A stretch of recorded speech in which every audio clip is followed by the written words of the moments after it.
የቴዲ አፍሮ አዲሱ መርከብ የሚለው ዜማ ለኔ ጉልህ የቃል ስህተት የተፈጸመበት ነው።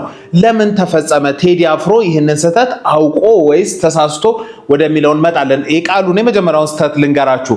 መርከብ የመሐለቁ ጫፍ ባይሰራ ረግቶ እንዳይቆም ሁሉ ከአንድ ስፍራ ይላል። መርከብ ላይ መሐለቅ የሚባል ነገር የለም። መርከብ ላይ ያለው መልህቅ ነው።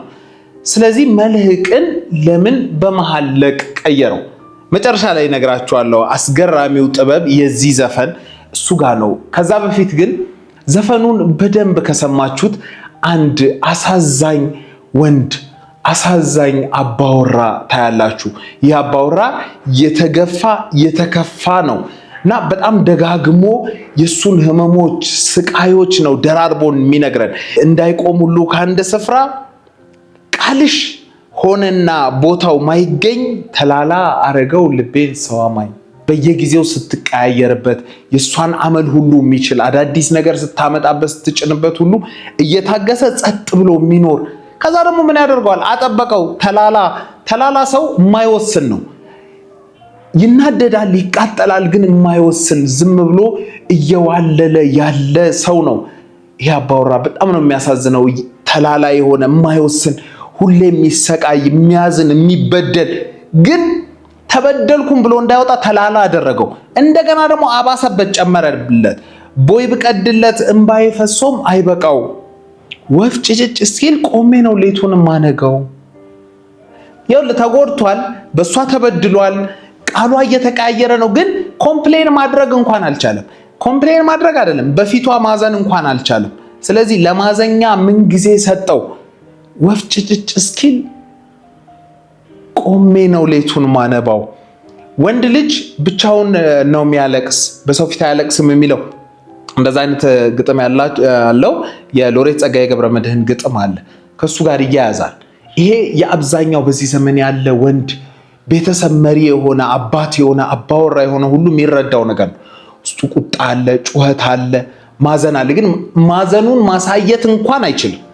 በመጀመሪያው ቨርስ ላይ ሐዘኑን፣ መገፋቱን፣ መከዳቱን አሳየን። ቀጥሎ ደግሞ መከዳቱን መናገር እንዳይችልም አደረገ።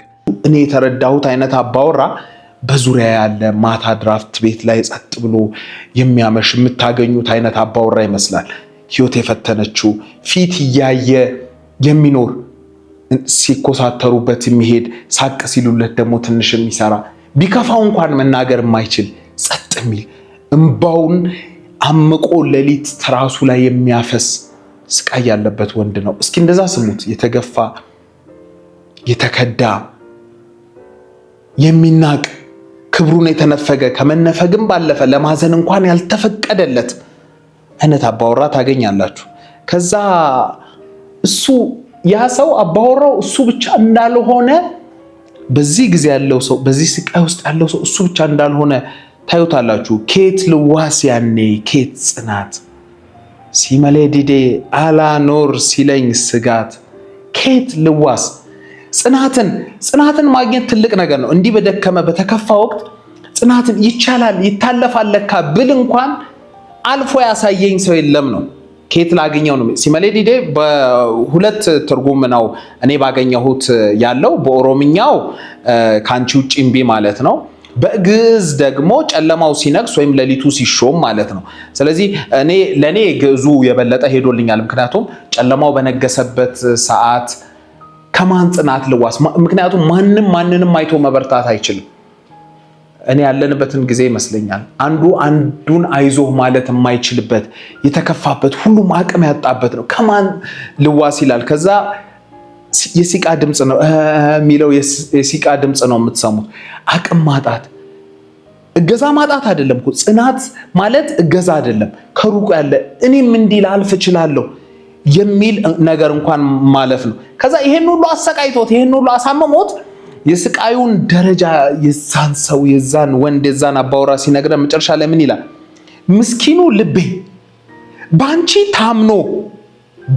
ታሞ ሳይበቃው ላንቺ ታምኖልሽ ላንቺ ኖሮልሽ ላንቺ አገልግሎሽ ሳይበቃው እንደገና ባንቺ ታመመ። ሪቨርሱ ህመም ሆነ የተመለሰለት። ይሄም ሁሉ ሳይበቃሽ ብለሻል አሉ ትቼዋለሁ። ጆሮ ምን አለ የማይሰማው ይላል። ይሄን ሁሉ ብላም በድላም አጥቅታም ንቃም አዋርዳም በመጨረሻ ግን እሷን ትቼዋለሁ ባይ ምትሆነው ያልተፈለገው አሁንም እሱ ነው። የመጀመሪያው ቃል መርከብ የመሐለቁ ጫፍ ባይሰራ ረግቶ እንዳይቆም ሁሉ ከአንድ ስፍራ ያለው ላይ መሐለቅ ለምን አለ? መልህቅ ለምን አላለም? ምክንያቱም መርከብ ትልቅ እንትን ነው የሚቆመው ስቴብል የሚሆነው በመልህቅ ነው፣ አንከር በምንለው በእንግሊዝኛ። ስለዚህ ትዳርን ወይም ሀገርን የሚወክል ከሆነ ደግሞ መርከብ ካልን መልህቁ ያንን የሚያስተዳድርበት ትልቁ ፓወሩ ነው።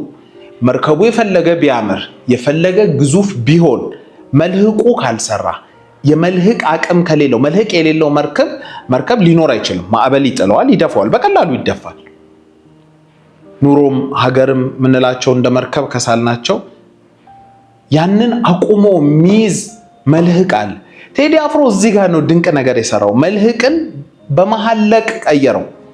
መሐለቅ በአፄ ምኒልክ ዘመን የአንድ ብር 1/16ኛ የሆነ ሳንቲም ማለት ነው። ስለዚህ የአቅም ማጣቱን የዛ ሁሉ መናቅ፣ የዛ ሁሉ መገፋት፣ የዛ ሁሉ መረገጥ፣ የዛ ሁሉ አለመወደድ፣ የዛ ሁሉ አለመፈለግ አቅም መልህቁ አለመቆሙ ነው። መልህቁን ደግሞ መሐለቅ ብሎ ነው ቴዲ የሰራው። ስለዚህ ጥያቄው ኢኮኖሚካል ነው ማለት ነው። መናቁ የመጣው ከኢኮኖሚ ነው። መዋረድ የመጣው ከኢኮኖሚ ነው፣ ከድህነት ነው። ብዙ ወንድ አንገቱን ደፍቶ ለማይገባው ሰው አንገቱን እየደፋ እየተረገጠ እየተሰደበ የአባወራነት የወንድነት ኳሊቲውን አቅሙን አጥቶ ተዋርዶ ከሰው በታች ሆኖ ክብሩን አጥቶ ተተፍቶበት ተረግጦ የሚኖረው ለመሐለቁ ነው። ታዲያ መልህቅን አውጥቶ መሐለቁን ሲተካ ስለ ዘመናችን ችግር፣ ስለ ዘመናችን ትዳር፣ ስለ ዘመናችን ሀገር፣ ስለ ዘመናችን ወንድነት፣ ስለ ዘመናችን አባወራነት ቴዲ አፍሮ ምን እያላችሁ ይመስላችኋል?